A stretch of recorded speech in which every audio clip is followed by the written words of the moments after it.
En nombre del Padre, del Hijo, del Espíritu Santo. Amén. Queridos hermanos, estamos festejando esta importantísima fiesta de Cristo Rey y quiero, esta oportunidad quiero usarla para felicitar al Padre Altamira y dedicarle también esta homilía a él, tal vez la última homilía que le dedican como padre. Entonces, esto es para él y y para festejar esta importantísima fiesta que significa tanto para todos los católicos, la fiesta de Cristo Rey. Se van acercando los tiempos en que vendrá nuestro Señor Jesucristo, Rey del universo, y Dios maravillosamente se ha dignado a enviarnos próximamente la consagración episcopal de un obispo apocalíptico. ¿Y por qué digo esto? ¿O en qué se diferencia un obispo apocalíptico de otro que no lo sea? En que, según nuestro conocimiento, que podemos fallar ciertamente, me puedo equivocar, pero el nuevo obispo sería el primer obispo que cree en el Apocalipsis como una profecía y no como una alegoría, como tantos. Es decir, que este nuevo obispo no mantiene la postura de una restauración de la Iglesia, es decir, una vuelta de la Iglesia como ha sido en otros tiempos, floreciente, porque lo podemos ver con nuestros propios ojos, que, es de más decir o de más hablar, que podemos confirmarlo por nosotros mismos, sino que cree en la segunda venida de nuestro Señor Jesucristo y que por esa razón la ama, la espera con todas sus ansias y la predica, la proclama. Ese es un signo muy, muy importante. Es por eso que la consagración de un obispo apocalíptico que predique la segunda venida de nuestro Señor Jesucristo es un signo providencial. Es un signo de Dios, un signo de que nos confirma de que estamos en los últimos tiempos, de que se aproxima la venida de nuestro Señor Jesucristo. Y además de ser un signo, es un paso hacia adelante, es decir, que gracias a este designio de Dios, se puede dar o podemos decir que estamos un paso más cerca. Adelanta la venida de nuestro Señor Jesucristo a la tierra como Rey. El proclamar, el amar primero, el creer primero, es adelantar la venida de nuestro Señor Jesucristo, y esto es muy, muy importante, y vamos a desarrollar el resto de la homilía en base a este tema, el de amar la venida de nuestro Señor Jesucristo como Rey. Entonces, a medida que se aproxima su venida, la proclamación de su venida se vuelve más y más gloriosa. En esta semana tuvimos la fiesta de San Rafael Arcángel y allí leímos hermosos textos, uno del libro de Tobías y unas palabras del arcángel San Rafael, uno de los 7 arcángeles que están delante del trono de Dios, son estas. Así dijo el arcángel San Rafael: es bello ocultar el secreto del Rey, pero es glorioso descubrir las obras de Dios. Ciertamente un pasaje enigmático que cuesta mucho entender a qué se refiere, pero nosotros podemos hacer una especie de acomodación a los tiempos anteriores a la primera venida y a los tiempos anteriores a la segunda venida. Es decir, que por un tiempo los secretos del Rey fueron inaccesibles. Es bello ocultar el secreto del Rey. Y esto fue lo que Dios le dijo al profeta Daniel, hablando de los últimos tiempos.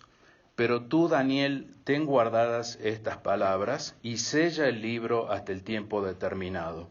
Es decir, Daniel debía mantener el secreto del rey.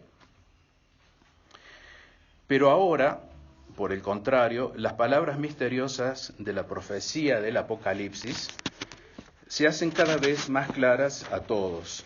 Así leemos en el Apocalipsis: bienaventurado el que lee y oye las palabras de esta profecía y conserva lo que en ella está escrito, porque el tiempo está cerca.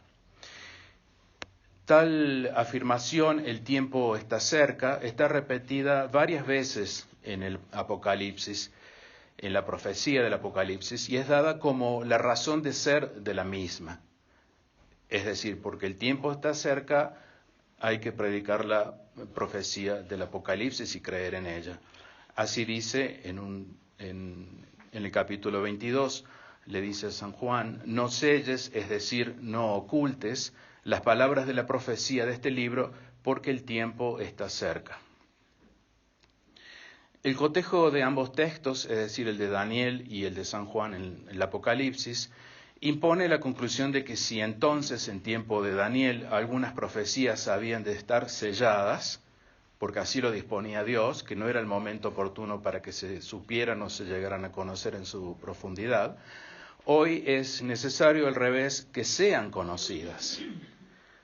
Toda una actitud diferente a la que se tenía antes, y de ahí la responsabilidad de la jerarquía de la Iglesia de proclamarlas. Y de ahí el hecho providencial de que podamos tener parte de la jerarquía de la Iglesia proclamando esta verdad.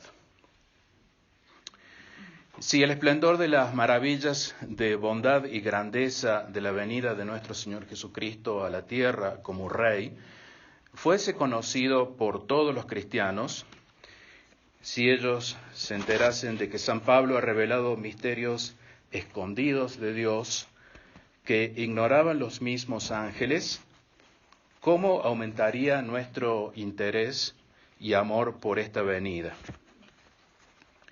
Entre estos misterios escondidos, el que más nos interesa es el que San Pablo llama la bienaventurada esperanza, que le dirige a su amado Tito.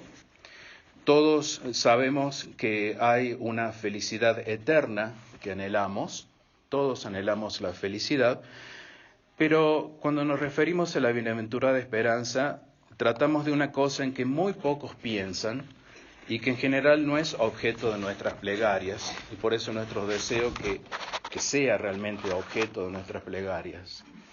¿Qué es, pues, la bienaventurada esperanza con lo que San Pablo consuela a su discípulo Tito? Es la manifestación de la gloria de Jesucristo en su segundo advenimiento como Rey y Señor del universo. Esa es la bienaventurada esperanza, la venida de nuestro Señor Jesucristo. Esta dichosa esperanza es el compendio de ambos testamentos, la suprema culminación del plan de Dios, el público y definitivo triunfo de su Hijo, nuestro divino Rey. Tal es el deseo y el suspiro de la Iglesia con que termina la Biblia entera y que puede cumplirse cuando menos pensamos. Ven pronto, Señor Jesús. Y ese debe ser el objeto de nuestras oraciones. Además de pedirle a Dios por nuestras peticiones personales, particulares, debemos pedir por esta gran verdad que soluciona todo en nuestra vida, que es lo que realmente deseamos, estar con Jesucristo, y está pronto a venir. La segunda venida de Cristo en el Nuevo Testamento recibe el nombre de parusía, que es una palabra griega que significa presencia.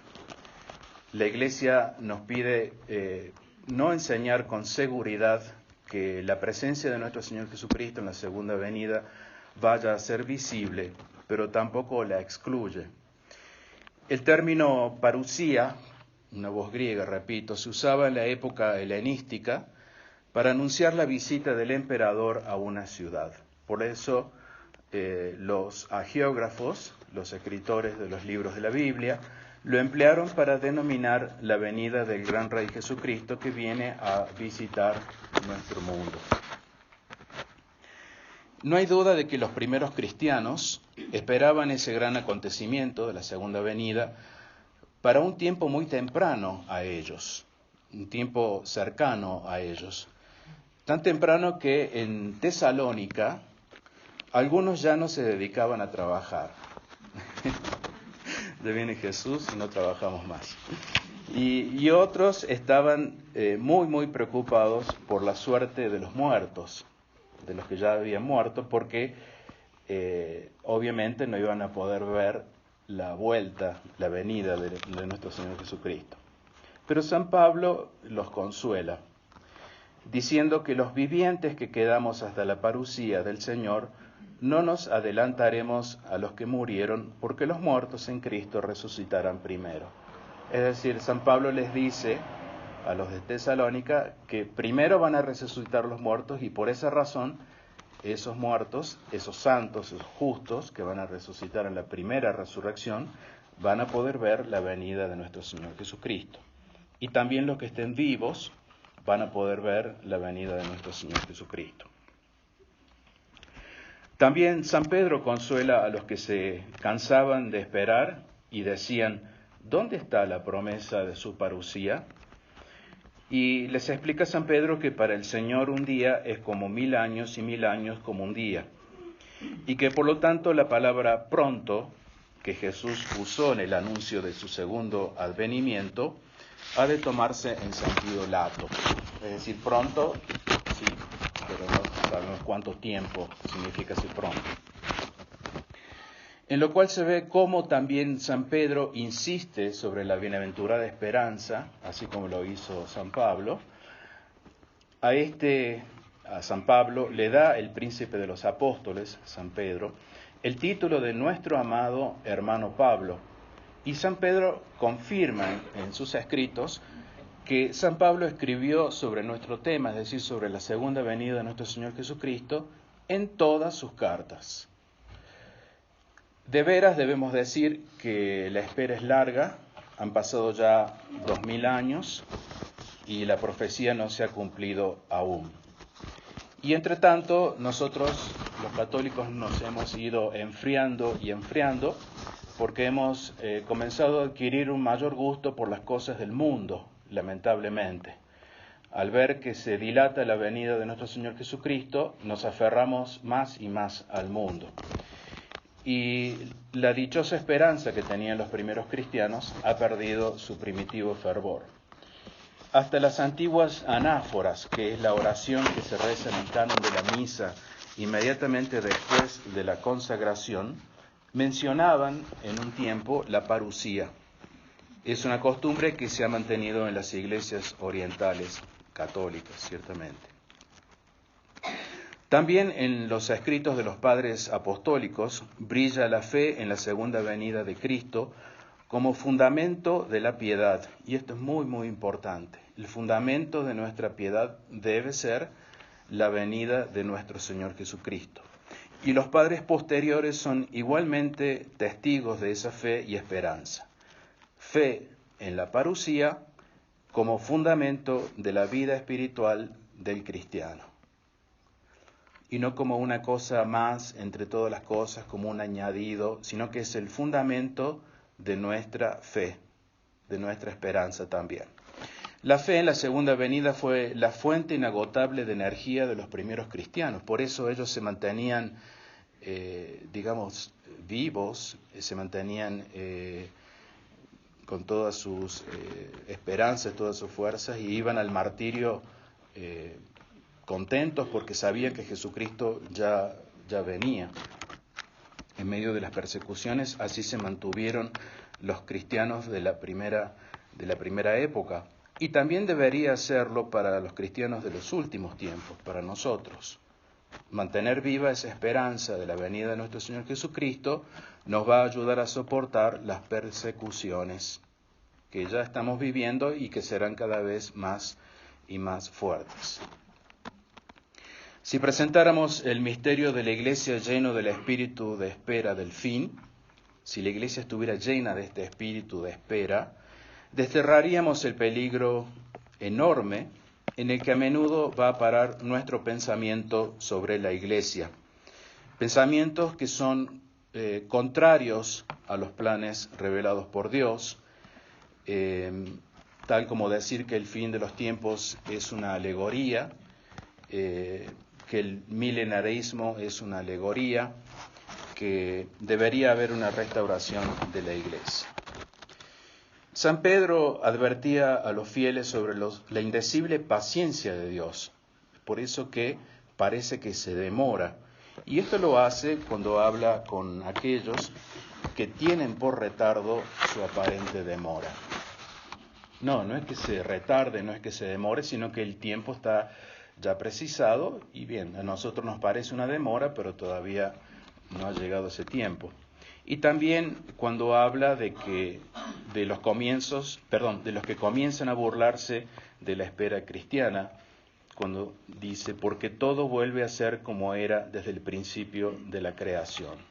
La venida de nuestro Señor Jesucristo desemboca en esa gran verdad, que la dice San Pedro en 2 Pedro capítulo 3, todo vuelve a ser como era desde el principio de la creación. Luego, sería muy malo tildar a la iglesia de que haya querido siempre buscar instalarse sobre la tierra. Jamás la iglesia ha querido instalarse. Siempre nos ha dicho que no somos de este mundo, sino que debemos aspirar a las realidades futuras, y esta es una de las realidades futuras más importantes, que nuestro Señor Jesucristo venga sobre la tierra. ¿Cuándo aparecerá Cristo de nuevo? No sabemos ni el día ni la hora. Nadie puede calcular el día de su retorno. Al contrario, todo cálculo fallará, porque Él mismo dice, a la hora que no pensáis vendrá el Hijo del Hombre. Y en muchos otros pasajes de la Sagrada Escritura se nos enseña que Cristo vendrá tan sorprendentemente como un ladrón. San Pablo inculca aún más este punto diciendo, cuando todos digan hay paz y seguridad. Fíjense, eso lo venían diciendo muchos gobiernos en el mundo, muchos líderes políticos, paz y seguridad. Cuando hay paz y seguridad, nos encontramos de repente con la mayor guerra que ha habido en el mundo. Y en el mismo capítulo nos advierte gravemente, no despreciéis las profecías. No despreciéis las profecías. Es decir, que a las profecías las tomemos como profecías, no como alegorías, no como, pensamientos que nos pueden llevar a un terreno espiritual realmente tal vez idílico, tal vez que no exista en nuestras propias vidas. No despreciéis las profecías. En este sentido se ha tentado de referir la muerte de cada uno, lo que el Nuevo Testamento llama parusía. Es decir, que en el momento de nuestra muerte, Jesucristo viene y esa sería su segunda venida. Lo cual es cierto, Jesucristo viene, nos morimos y nos encontramos con Dios en el juicio particular, pero no es la segunda venida de la que habla la Sagrada Escritura. Especialmente cuando Jesús habló de este texto que voy a leer, en aquella noche, se refiere de su venida, en la noche de su venida, 2 hombres estarán sentados a una misma mesa, el uno será tomado, el otro dejado. 2 mujeres estarán moliendo juntas, la una será tomada, la otra dejada. Estarán 2 en el campo, el uno será tomado y el otro dejado. Eso ocurrirá en la segunda venida de nuestro Señor Jesucristo, porque algunos van a ser tomados y van a experimentar lo que se llama el arrebato. Pero identificar eso con la muerte propia, o identificar la venida de Cristo con el momento de la muerte de cada uno, no es propio del Evangelio, ni de tampoco lo que dice San Pablo y San Pedro en sus cartas. Por lo tanto, no despreciemos las profecías. No deberíamos quitar a los misterios su contenido verdadero, ni confundir a Cristo con un verdugo que viene a matarnos en el momento de la muerte, o o con un simple sepulturero. Los que no creen en la posibilidad de una pronta venida de Cristo se excusan diciendo que no se han cumplido todavía todas las profecías que han de cumplirse antes de su advenimiento. Las profecías que deben cumplirse antes de su advenimiento son la predicación del Evangelio en todo el mundo, la apostasía de las masas, la aparición del anticristo, la conversión de los judíos, las guerras y terremotos y otras cosas más. Es interesante que las primeras generaciones cristianas, volvemos a los primeros cristianos, que conocían muy bien estas profecías, las consideraban como cumplidas. De lo contrario, no esperarían a Cristo tan pronto como lo hacían, ya que ellos esperaban ansiosamente la parucía del Señor. Es decir, consideraban estas profecías que acabo de nombrar como cumplidas, o algunas de ellas como cumplidas. ¿No dice el mismo San Pablo en la epístola a los Colosenses que ya en su época, ya en la época de San Pablo, el Evangelio fue predicado a toda la creación debajo del cielo? Y entendemos esto por los apóstoles. Precisamente en la fiesta que tuvimos ayer de los apóstoles Simón y Judas, en varias oportunidades, ya sea en el breviario, antífonas o versículos después de las pequeñas lecturas, también en la Santa Misa, el ofertorio de la misa de ayer, nos dice precisamente este texto tomado de uno de los salmos: sus voces han resonado en toda la tierra. Las voces de los apóstoles han resonado en toda la tierra y sus palabras en los confines del mundo. Y esto lo dice la Santa Madre Iglesia, porque está, como digo, en el breviario y está en la misa de los apóstoles. Por otro lado, el apóstol San Juan nos revela que los anticristos siempre estarán entre nosotros. Es decir, que también se ha cumplido esa profecía. Y la apostasía de las masas también se ha cumplido. Es algo tan conocido que no necesitamos describirlo. Basta recordar la apostasía inmensa que surge a partir del Vaticano II. Es decir, que la mayoría de las profecías para la venida de nuestro Señor Jesucristo se han cumplido. Basta, todavía seguimos esperando la conversión de Israel, que no es tan visible todavía, pero también para ella la providencia ha preparado los caminos y es muy posible que se realice a partir de la venida de los dos testigos. ¿Quién sabe si no hay profecías de las que se han dicho que se deben cumplir para la segunda venida de nuestro Señor Jesucristo, que tan solo se cumplirán en el mismo día de la parucía? Eso no lo sabemos. Puede ser que también suceda eso. Por eso nuestra actitud debe ser la que siempre recomienda nuestro Señor: velad. Velad, porque no sabemos en qué momento va a venir nuestro Señor Jesucristo, para que el gran día no os sorprenda como un ladrón. Y más aún, debemos amar la venida de Cristo, como nos exhorta San Pablo en la segunda carta a Timoteo. Es decir, que el que ama a Cristo adelanta la venida de Cristo y recibirá una corona especial como la que recibe San Pablo, que también, como la quiere para él, la quiere para todos aquellos que aman la venida de nuestro Señor Jesucristo. Es lo que dice este texto a Timoteo. Bien. Con que tú eres rey, le dice Pilato, le preguntó Pilato a nuestro Señor Jesucristo. Con respecto a su primera venida, en ese momento ante Pilato, Jesús le contesta: mi reino no es de este mundo. Y eso es con respecto a su primera venida. Su reino no es de este mundo. Su reino no es de este mundo porque no corresponde con sus enseñanzas. Solo un puñado de personas siguen las enseñanzas de nuestro Señor Jesucristo, sigue la fe en nuestro Señor Jesucristo, la esperanza, la caridad a Dios, y la mayoría de la humanidad no lo sigue. Por lo tanto, podemos con toda seguridad decir que esto que estamos viendo, que estamos viviendo, no es el reino de Cristo. Por el contrario, el que reina por ahora en este mundo es Moloch.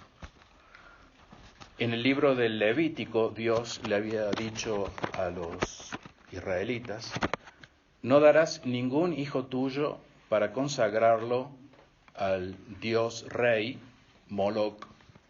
No profanarás así el nombre de tu Dios.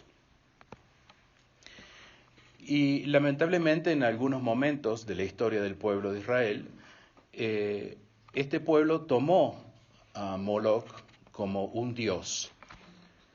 Y es muy curioso que también lo llamaron a Moloc el rey. Justamente en el día de Cristo Rey podemos hacer esta referencia, que ellos tenían en ese momento como rey a Moloc. ¿Y por qué lo llamaban el rey?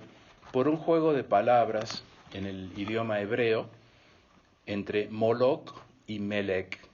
Melec significa rey en hebreo, y entonces llamaban a Molec irónicamente Melec, el rey. Y hasta el día de hoy este demonio, porque no es otra cosa que un demonio, Moloc, siempre demanda cada vez más y más víctimas, como ha sucedido a lo largo de toda la historia del pueblo de Israel. Y la máquina de mutua violencia entre los pueblos, podemos decir hoy entre Israel y Palestina o los pueblos hebreos, continúa operando. Las fuerzas del mal practican sacrificios humanos o sacrificios sangrientos y necesitan cada vez más y más sangre. El rey Moloc no se sacia con algunas muertes, necesita muchas muertes, mucha más sangre. Por eso podemos decir que hay una insaciable sed de sangre detrás de la guerra. Y también concluir, obviamente, que este no es el reino querido por Jesús. Por eso Jesús subió a los cielos en la ascensión, y de los cielos vendrá nuevamente a la tierra, esta vez a reinar. El que bajó es el mismo que también subió, nos dice San Pablo, a los cielos, para complementarlo todo. Es decir, cuando nuestro Señor Jesucristo venga a la tierra como Rey, todos llegaremos a la unidad de la fe, palabras de San Pablo, y del pleno conocimiento del Hijo de Dios, alcanzando la estatura propia de Cristo total para cada uno, para que ya no seamos llevados a la deriva por el antojo de la humana malicia, como estamos siendo hoy llevados, y de la astucia que conduce engañosamente al error, como estamos siendo llevados por las herejías, sino que andando en la verdad por el amor, en todo crezcamos en aquel que es la cabeza, Cristo Rey. Eso lo dice San Pablo en su carta a los Efesios capítulo 4. Por eso, con respecto a su segunda venida,